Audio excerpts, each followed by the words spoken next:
On this episode of What's Going On with Shipping, is there a war on U.S. shipping?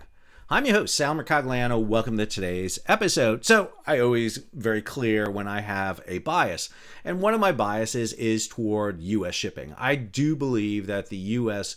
should have a revived and rebuilt U.S. commercial infrastructure. I think we should have a bigger U.S. merchant marine than what we have. Right now, we're operating about 180, 190 deep sea vessels in both the international and coastal fleet. I think we should be rebuilding our shipbuilding base. I think our repair base needs to be built. I think overall, our infrastructure needs to be rebuilt. We are the fourth largest investor in ships around the world, yet our merchant marine is number 23. And I think if you want to be a true maritime power, you need to have not just a big navy, but also a commercial merchant marine. Well, it seems there are some who disagree with that, because I was sent this article from over at War on the Rocks. America should build its own warships while buying tankers. Now, for those of you who don't know what War on the Rocks is, this is the cool kids kind of defense site. This is where you go and you post your articles, and it's really the hip and happening place. Suffice to say, I have not posted to War on the Rocks, so I do not have a story on there. However, this story was sent to me, and I read it, and I got to say, I got a few issues with it. So we're going to break down this article and talk about it. If you're new to the channel, hey, take a moment, subscribe to the channel, and hit the bell so be alerted about new videos as they come out. So the article has two authors. First, Sam Slocum, who received his PhD in economics from Yale University, and he served as an economist at the Council of Economic Advisors from 2023 to 2024. Now, Sam is a 2018 graduate from Penn State University, BS in mathematics, went on to get a Master's of Arts in mathematics from Penn State, then transitioned over and did a Master's of Arts in economics and a PhD in economics. The other author is Peter Devine, assistant professor in the Department of Economics at Boston College. He served as a fellow at the National Economic Council from 2023 to 2024. And earlier in his life, he served as an aviator in the U.S. Navy. He's a graduate of the University of Notre Dame, a BA in economics from 2009. He got an MA in economics from Duke. Oh, Duke. I'm in North Carolina. I don't like Duke. I'm sorry. My wife's a Tar Heel. I can't say anything nice about Duke. MA in economics in 2011, and then went on and got a PhD in economics from George Washington University. So obviously they're coming at it from an economics view. So I'm going to read just part of this for you. I'm going to highlight a couple of issues here, and I'll have a link to the whole article so you can read it. Shipbuilding is having a moment in Washington. That's great. But hype doesn't float boats. Well, that's very catchy right there. Reshoring commercial shipbuilding is billed as the key to maritime security. Proponents claim benefits to naval shipbuilding, sea lift capacity, and a hedge against China. The U.S. does need to build more ships, and fast, to meet China's challenges, but throwing dollars at commercial tonnage won't get it the boats that matter most in a fight: Apex submarines, unmanned vessels, and other advanced naval systems. Okay, this is the heart of their argument, by the way. Their argument is that if you put money to commercial shipbuilding, ergo, you take money away from naval shipbuilding. And that is not true. I mean, it's just not the case. The Navy thinks that. The big Navy shipbuilders, guys like Huntington Ingalls and General Dynamics, think that. But in truth, one of the things you need to be doing is building both at the same time. So right off the bat, I fundamentally disagree with their premise. Goes on, efforts within the White House and Congress to build more ships are good, but they would also create new incentives specific to commercial ships. Instead, Washington should focus its limited shipbuilding dollars on naval ships, which are more useful in a war, and lean on Japan, South Korea, and other allies for merchant vessels. Industrial policy doesn't have to mean build everything here. The government can put more Americans to work building what really matters at home and capitalize on allied comparative advantages where it makes sense. Okay, I agree with that last statement that we should be kind of capitalizing on our allies. However, their argument here is that we shouldn't build commercial ships because it takes away from building naval vessels. That was the argument, by the way, in the 1980s with the Soviet Union that led to the decision that dropped the United States from being in the top 10 of world merchant marines down to where we are today, 23. We ended the construction and operational differential subsidies under the old Merchant Marine Act of 1936. That meant that we offshored our international ship construction to Europe and to Japan and subsequently Korea. And what that did was substantially decrease our industrial base, so that when we went from a 600 ship Navy in the 1980s down to a 300 ship Navy in the 1990s and early 2000s, guess what? There was no commercial ships to basically absorb the slowdown in ship construction. If we had commercial ships being built, then it wouldn't have impacted us as much. Our shipyards would have remained active. We would have had workers remain. But instead, what we saw was kind of the dropout of the shipbuilding industry. This is something that they miss in this story. They're great economists, lousy historians. They go on here. Advocates for domestic shipbuilding say that it creates Navy surge capacity for a future crisis. The United States does need shipbuilding capacity to win future conflicts, but it has limited time and money to make that happen. Focus those dollars on developing the capacity to build the boats that are most important in a fight, like submarines and unmanned vessels. Okay, this article desperately needs an editor because they say that like 5 times in this article. But you build submarines at Newport News and at Electric Boat in Groton, Connecticut, and some over in Quonset. And yes, Austal is building some modules down in Alabama. It's separate shipbuilding. You're not going to be building commercial ships at Electric Boat and at Newport News, because let me be clear, Newport News tried this in the 1990s and failed miserably in doing this. They make it sound like it is one or the other. It can be both. And this is the problem I have with the Navy's view, the economist view, and what I think here is a shipyard view on this, is that if we put any effort into commercial shipbuilding, it will rob from stealing that. Understand, the problem with submarine shipbuilding is the fact that we were building 6 submarines a year in the 1980s. And then, again, dropped the number of submarines we're building down to 1. 1 a year we were building at certain points in the early 2000s. And now we're trying to get up to 2 and eventually 3. That's an issue with submarine shipbuilding. That has nothing to do with commercial shipbuilding. Jumping ahead here, the Navy's production problem isn't someday, it's right now. If the goal is immediate readiness, any spare dollar in dry dock should go to closing the Navy's gaps, not toward symbolic merchant hulls. Okay, symbolic merchant hulls. Hang on a second. No kidding, I just ran downstairs to my bedroom because I keep this by my bedside. It's literally right there. This is Nick Lambert's book, Neptune Factor. Alfred Thayer Mahan, and the concept of sea power with the S being a little $sign. You need to understand what sea power is. China is not just building a big navy. They built a big merchant marine because it's the application of soft power. Economics is key. You're economists. I'm not sure why you don't understand that. They go on here talking about that given limited amount of time and money the U.S. has to get its Navy in fighting shape, the U.S. should call on its shipbuilding allies to produce the commercial tonnage it needs for security. Goes on, talks about the fact that it can deliver it cheaper, roughly a quarter of the cost of domestic production. Well, the reason it could do it for a quarter of the production cost is because they've been building commercial ships. They have done something called economy of scale. The only way we can get economy of scale is by building commercial ships. But their issue is put it off because there's not enough time. Therefore, we're going to punt it down the road. Again, same argument of the 1980s with the Soviet Union, they're making today with the Chinese. One of the things they keep talking about here is that submarines can do everything, but submarines can't transport over Army divisions, Marine Corps brigades. That's got to be done by sea lift. And most importantly, they can't transport over the fuel necessary for the Air Force and the Navy and the Army and the Marines. Goes on here, some advocates claim advantages to commercial shipbuilding besides surge capacity and sea lift, arguing that co-production will benefit warship construction today. Don't be fooled. Producing cargo ships to speed up submarine production is just as useless as building a bakery to make better rifles. What the? Seriously. What is that even supposed to mean? Okay, submarines are different than commercial ships. Granted, absolutely true. But hey, if you had commercial construction going on in the United States and you go from building 6 submarines down to 1 submarine, then those trained crews who can build submarines could go shift over to build commercial vessels. Plus, if you have got to get new ship fitters, welders, pipe fitters, electricians, whatever you need for submarines today, they have to have experience. We're literally paying for shipyard workers to go to school to learn how to do everything and not build a ship. They're just going to school to it. Whereas we can be employing these people, getting on-the-job experience building tugs, towboats, small vessels, commercial vessels, and then elevate them up into shipyards where they can do naval work. I don't understand why they fail to understand this. This seems to me to be pretty basic economics.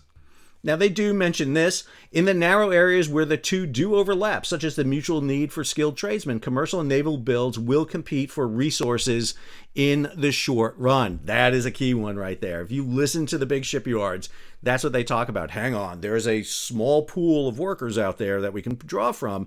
And if you do commercial shipbuilding, you're going to pull those workers from us. Well, that's because there's only so many jobs out there. That's why you have a small pool. If you have a larger pool of jobs out there and you pay them well, then they will be more workers out there and you can train them to do it. What they say in their last sentence in this paragraph is key. Flooding the market with subsidized commercial orders, which, by the way, subsidized Navy ships are all subsidized. They're built 100% by the government. Will draw scarce workers away from more important naval projects. There's no proof of that at all, by the way. None. What they're saying is this is the concern that they have. I would argue that by expanding the job base, you can bring in more people into the job base. You can start employing people on a lower level doing jobs, building tugs, towboats, and ferries and commercial vessels, and then advance them up into the higher skilled naval work, which requires more training, more advanced degrees than before. Again, we just saw Newport News lay off 400 skilled workers. So, I mean, come on. If there was commercial shipbuilding out there, that would help absorb these workers. Then they give another trope that's out here all the time. Forcing commercial demand is ultimately a clumsy and indirect way to get more of the ships the United States needs in a war. Policies aiming to invest in shipbuilding are admirable, but capacity gains should go toward the boats the Navy needs, not on merchant vessels. In addition, lots more work needs to be done to fix the Navy's production and repair bottlenecks. For repair work, plans to modernize the nation's public Navy yards are underway, but the Navy should also pursue a fifth public yard aggressively. Seriously? Where are you going to build this fifth yard? Please tell me. Where are you going to build this? Are you going to open up Hunter's Point? Good luck with that. Are you going to do Mare Island? I mean, where are you going to get this fifth yard? You've got issues in Puget Sound, at Pearl, at Portsmouth, at Norfolk right now, where you can expand those yards. You're not using all those yards to their full capacity. Why not expand those yards? And then why not invest in private yards that can do both public and private? Understand the problem with repair yards in the United States, whether it's Vigor in Portland or it's Alabama Shipyard in Mobile or it's Denton's in South Carolina, they love government contracts. Everyone wants to take a government contract. Commercial companies cannot get into those contracts there because, number one, government contracts come in, they boot out the commercial ships, they get delayed, they get expanded, so that if I have a commercial ship and I need to bring my ship on March 1st and get it out on April 1st, commercial yards in the U.S. cannot guarantee that. They can't, because if they got Navy contracts, they're going to supersede them, they're going to bump them, and then I lose business because my commercial ship isn't out. That's why commercial ships go overseas, because we do not have the repair capabilities in the United States to fix vessels. It's one of the reasons, for example, that when one of the two destroyers got hit in 2017, one went to Pascagoula to go fix, the other one went up to Japan to go fix.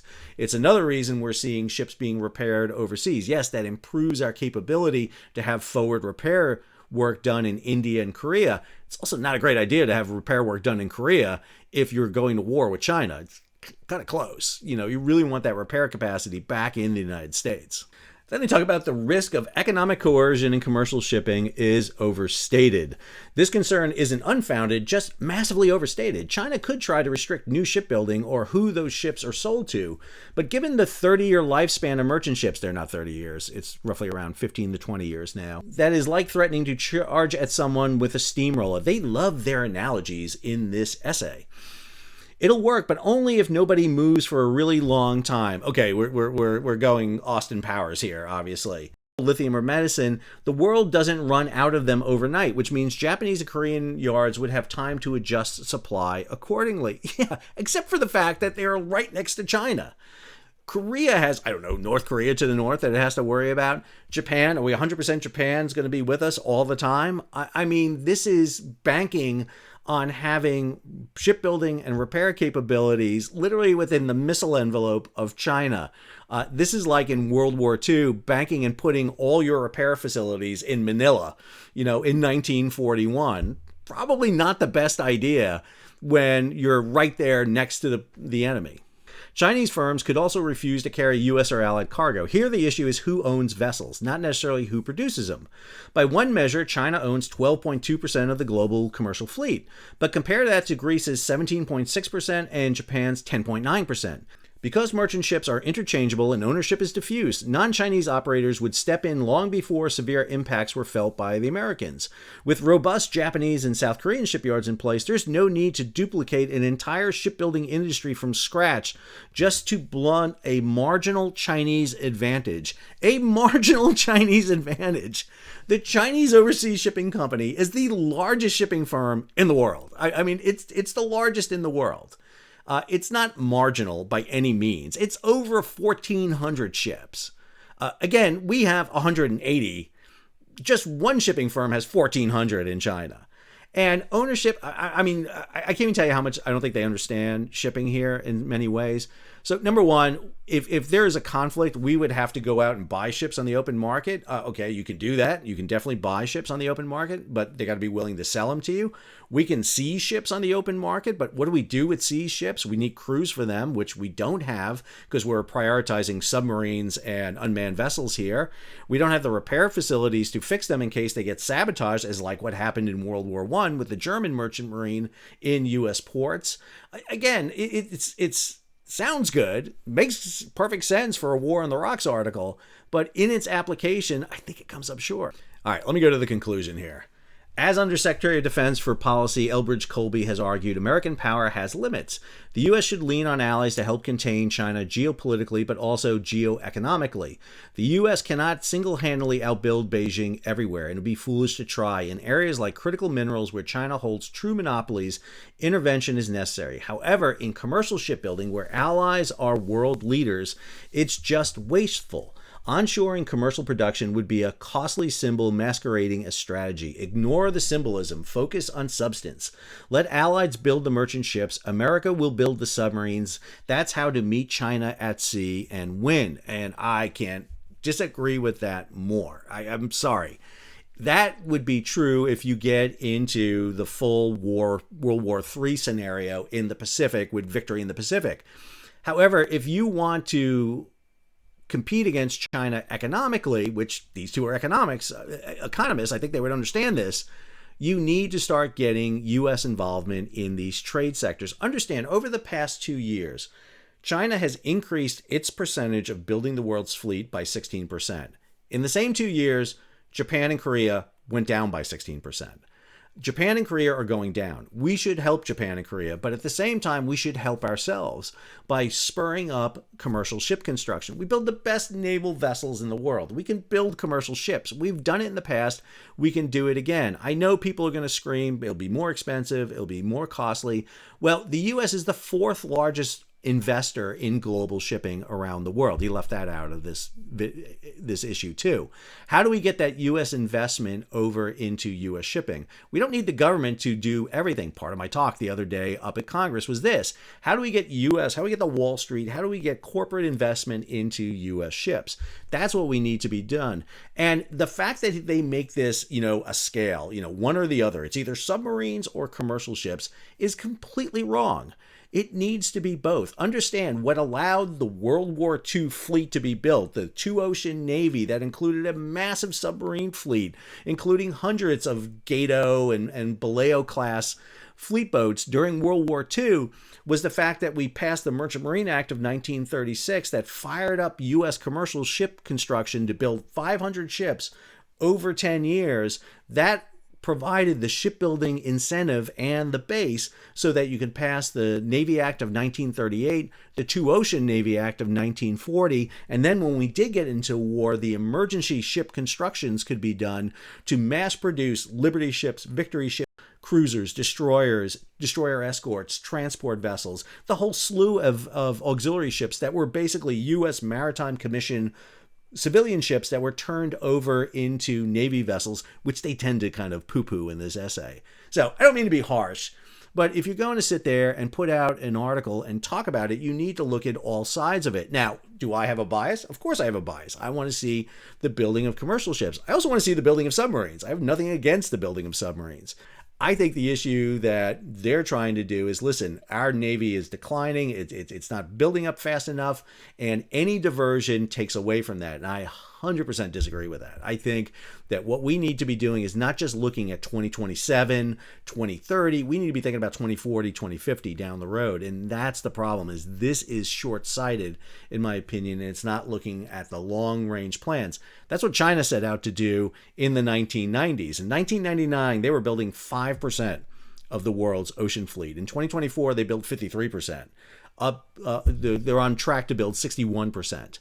That was a coherent plan, while at the same time, by the way, they built the second largest Navy in the world. They built 3 aircraft carriers, scores of Type 55 cruisers, Type 52 destroyers, you name it, they are building alongside. And look at Japan and Korea, they do the same thing. In the same yards that build those commercial ships, they build their naval vessels. That's what you need. You need to understand that sea power is not just the naval application, it's the commercial application. Nick Lambert's book, recommended to everybody. I hope you enjoyed today's episode. I'm sure these two guys from War of the Rocks did not enjoy it, but I hope you enjoyed today's episode. If you did, hey, take a moment, subscribe to the channel, and hit the bell so be alerted about new videos as they come out. Leave a comment, share it across social media, and if you can, support the page. How do you do that? Well, you hit the super thanks button down below, or head on over to Patreon and become a monthly, yearly subscriber. Till next episode, this is Sal, signing off.